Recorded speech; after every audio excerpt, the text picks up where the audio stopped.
పరిష్కార మార్గం.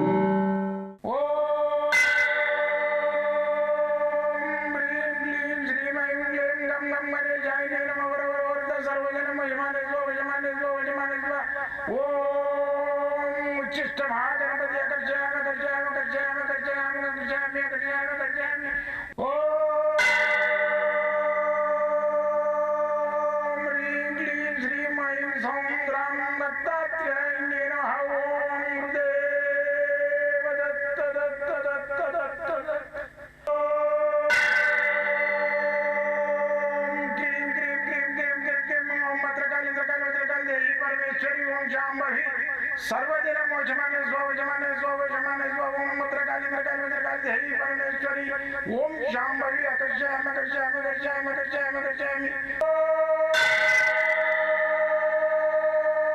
चट चट चट चट चट ज्वाल ज्वाल ज्वाल नरसिंहाय लक्ष्मी नरसिंहाय अकर्षयामि अकर्षयामि अकर्षयामि ओम चट चट चट चट चट चट चट ओम चट चट चट चट चट ओम चट चट चट चट ज्वाल ज्वाल ज्वाल ज्वाल नरसिंहाय लक्ष्मी नरसिंहाय अकर्षयामि अकर्षयामि अकर्षयामि अकर्षयामि अकर्षयामि अकर्षयामि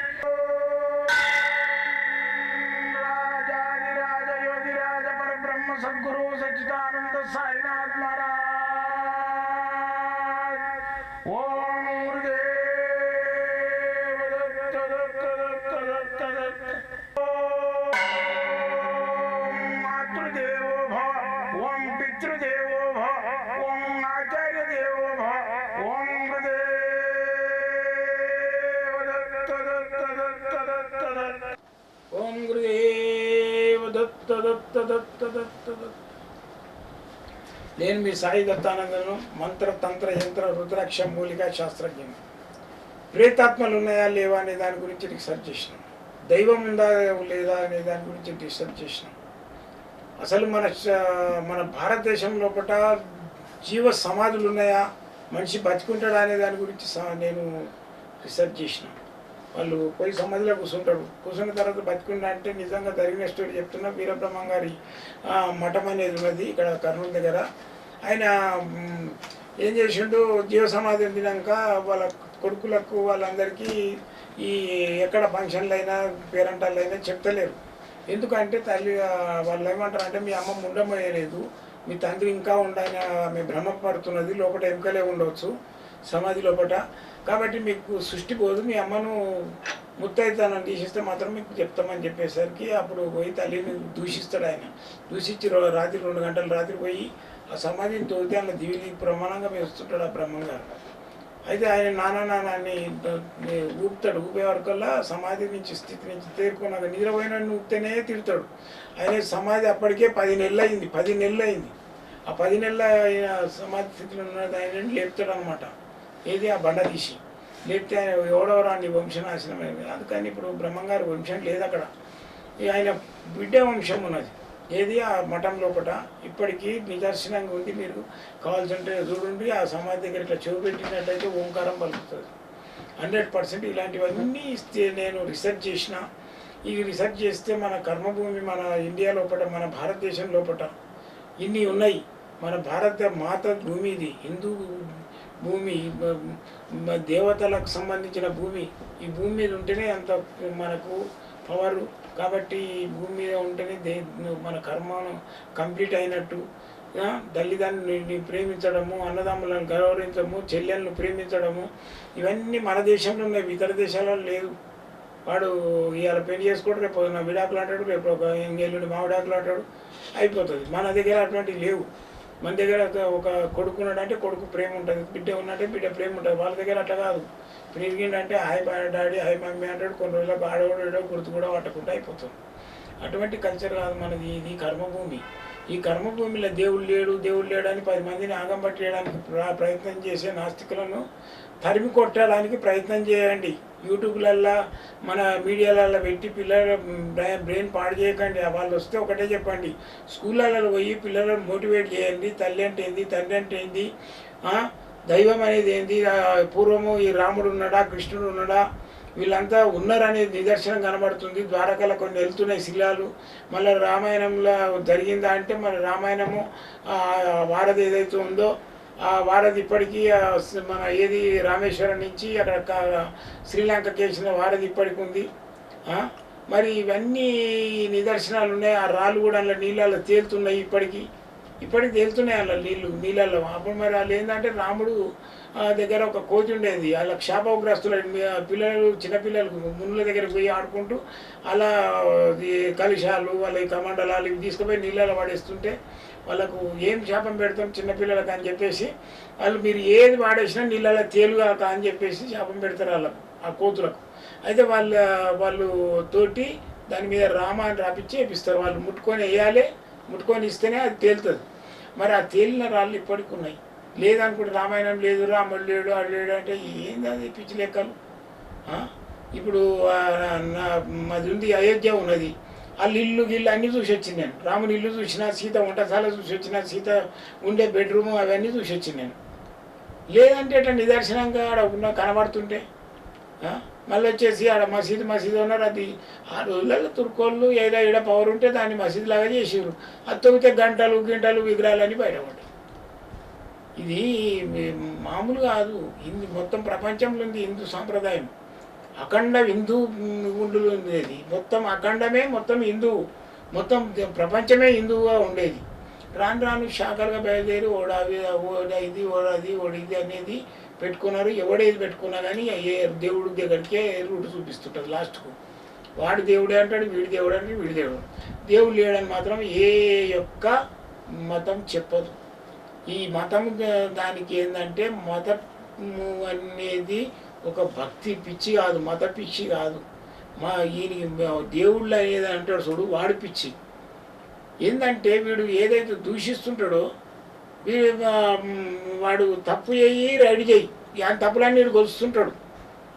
ఒక వేశ్య ఉండేది, పొద్దున్న లేస్తే ఆమె శివుడికే పూజ చేసేది. ఆ వేశ్య ధర్మం ఏంది, వచ్చిన బిడ్డలను సంతోషపెట్టాలి, ఇది చేయాలి. ముందు ఒక ఆయన పూజారి ఉండేది, ఆయన ఏమైనా అలా చూసేది, ఇంత గలీజు ఉండ ఇట్లా చేస్తుంది. ఇవాళ ఒకడు వచ్చిండు, ఒకడు స్కూటర్ మీద వచ్చిండు, ఒకడు దాని మీద వచ్చిండు, ఒకడు రథం మీద వచ్చిండు, ఒకడు గుర్రం మీద వచ్చిండు అని లెక్క పెట్టుకుంటూ కూర్చునేది ఆయన. అయితే ఇద్దరు చచ్చిపోయారు. ఆమెకోమో శివదూతలు వస్తారు, కైలాసం నుంచి ఆయనకు శివదూతలు వస్తారు ఆమెకు. ఏది శివలోకం తీసుకుపోయడానికి, శివుని యొక్క సాహిత్యానికి తీసుకుపోవడానికి. ఆయనకోమో యమదూతలు వస్తారు. మరి ఏం స్వామి నేను పొద్దున్నేసే పూజ చేస్తాను వేసే కదంటే నువ్వు తప్పు చేసినావు, నువ్వు ఆమె తప్పులన్నీ చూసుకుంటా, నువ్వు దేవుణ్ణి ఎప్పుడు ఆరాధించలే. ఆమె వృత్తి ఏంది, వేశ్య. ఆమె వేషవృత్తి చేసుకుంటూ దేవుణ్ణి ఆరాధించింది. కాబట్టి ఆమెను మేము శివలోకానికి తీసుకుపోతున్నాం, కైలాసానికి తీసుకుపోతున్నాం, నిన్ను నరకానికి తీసుకుపోక తప్పదు. అందుకని ఎత్తి పొడిచినోడు నరకానికి పోతాడు అనేది ఒక సామెత ఉన్నది. ఒక దేవుడు లేడు, అది లేదు, అని దూషిస్తే మాత్రం అటు నరకాల పాలవుతాడు. నరకం ఉందా స్వర్గం ఉందా అనేది ఏ మతంలోనైనా ఉన్నది అని చెప్తుంది కానీ లేదని చెప్తలేదు. ఆ నరకమో స్వర్గమో వరాలు మనం తెచ్చినాక ఏమవుతాం కానీ ఉన్నప్పుడు మాత్రం ఈ ఒకరి దారి బట్టి ఇవ్వకుండా ఈ చదువుకొని వానికి ఎక్కువ అతి నాలెడ్జ్ అయిపోయి ఆడి ఒక శాస్త్రానికి 12 పద్యాలు వాడుతుంటాడు ఆయన విమర్శించడానికి. 12 పద్యాలు వాడి ఆ పేజీలు అది ఉంది, ఈ పేజీలు ఇది ఉంది, ఇది అదేంది మీ బైబిల్లో మీ అదేంటి మీది ఏదైతే భగవద్గీత ఉందో దాంట్లో మీ కృష్ణుడు ఇట్లా చెప్పిండు, రాముడు ఇట్లా చెప్పిండు. ఇవన్నీ ఎందుకు రా నాయన, నువ్వు నిమ్మదంగా ఇట్లా కూర్చొని ధ్యానం చేసుకుంటా కూర్చో, కళ్ళు మూసుకొని తల్లిదండ్రులు నమ్ముతావు కదా, తల్లిదండ్రులనే దేవుడు అనుకొని నమ్ముకో, వాళ్ళే నాకు ప్రసాదించింది అనుకొని నమ్ముకో. 10 మందిని వేస్ట్ చేయకు, నువ్వు వేస్ట్ గారినై ఇంకోని వేస్ట్ చేయకు. ఇంకోటి ఏంటంటే ఈ కలియుగి మాయలల్లా ధనం మూలం మిదం జగత్, ఆరోగ్యమే మహాభాగ్యం. లౌకిక బాధలలో పిల్లలకు పెళ్ళిళ్ళు కావడం ఇవన్నిటి గురించే నా సంకల్పము. వాటి మీదనే నా రీసెర్చ్ ఉంటుంది. మీకు ఇలాంటివి ఉద్యోగాలు లేకున్నా, ఇతర దేశాలు ఆగిపోయినా, పెళ్ళిళ్ళు కాకున్నా, పితృదోషం ఉన్నా, ఏది ఉన్నా నన్ను కలవండి.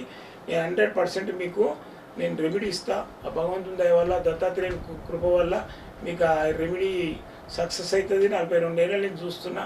కాబట్టి మీరు నన్ను కలవాలంటే పొద్దున్నే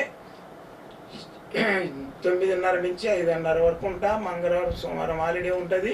నాతోటి మాట్లాడాలంటే ఎటువంటి ఫీజు ఉండదు మాట్లాడడానికి. పొద్దున 7 గంటల నుంచి 9, రాత్రి 10 నుంచి 12 గంటల వరకు నాతోటి మాట్లాడవచ్చు. జై గురుదత్త. అయితే ఇప్పుడు ఏంటంటే ఇప్పుడు దీన్ని బిల్వపత్రం అయితే ఇప్పుడు మనము ఏదైతే ఉందో ఇప్పుడు నన్ను కలవమని చెప్తున్నా కదా, మరి అసలు పాయింట్కి రాలేదు మనం. అసలు పాయింట్ ఏంటంటే ఈరోజు శీర్షిక చెప్తున్నాం. ఈరోజు శీర్షిక చెప్పడం ఏంటంటే బిల్వపత్రం. బిల్వపత్రం అనేది ఏంటంటే శివుడికి సంబంధించింది బిల్వపత్రం. అయితే ఆ బిల్వపత్రం మీద ఏం లేదు, ఓం శ్రీం క్లీం ఇవి రాసి ప్రేమ కట్టించి మనము ఒక ప్రేమ లోపల పెట్టేసి పూజ చేసుకున్నట్టయితే ధనానికి ఎందుకు శివుడికి సంబంధించింది ధనం కాదు కదా, ఆయన మోక్షప్రదాయకుడు కదా అనుకోవచ్చు. లక్ష్మీదేవి ఒకసారి నారాయణుడు లక్ష్మి శివుడి గురించి తపస్సు చేస్తుంటే తపస్సు చేస్తుంటే ఏమవుతుందంటే ఈ బిల్వపత్రం అనేది బిల్వం చెట్టు అనేది ఉద్భవిస్తుంది. అయితే దాని లోపల ఏది ఈ దాన్ని ఏమంటారు మేడి